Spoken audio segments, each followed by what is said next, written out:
ভূতের গল্প দেওয়া বন্ধু। চরিয়া, ছুটির ঘন্টা পড়ার আগে লাইব্রেরিতে বইটা জমা করে আসি।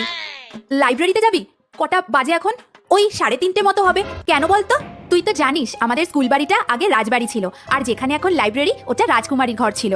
রাজকুমারী ছিল অসাধারণ সুন্দরী, আর তার ছিল খুব পড়ার ঝোঁক, তাই সে দেশ বিদেশ থেকে বই এনে নিজের ঘরে রাখতো। সব ঠিকই চলছিল জানিস, একদিন দুপুরবেলা রাজকুমারী বই পড়তে পড়তে ঘুমিয়ে পড়েছিলেন। তখন ছিল শীতকাল। ব্যাস, ঘটে গেল সাংঘাতিক দুর্ঘটনা। সেই ফায়ারপ্লেসের আগুনের ফুলকি প্রথমে পর্দায়, সেখান থেকে আগুন ছড়িয়ে পড়ল সমস্ত ঘরে। সবাই অনেক চেষ্টা করেছিল, কিন্তু আগুন নেভানো যায়নি, আর সেই আগুনে রাজকুমারী জ্বলে পুড়ে শেষ হয়ে যায়। কিন্তু বই পড়ার ইচ্ছা ওনার আজও যায়নি জানিস। রোজ দুপুরবেলা 3-3:30 নাগাদ ওনাকে লাইব্রেরিতে ঘুরতে দেখা যায়। আধপোড়া শরীরটা নিয়ে না উনি সমস্ত লাইব্রেরিতে ঘুরে ঘুরে এখনো বই পড়েন। কি সাংঘাতিক আর খুব মর্মান্তিকও, তাই না বল?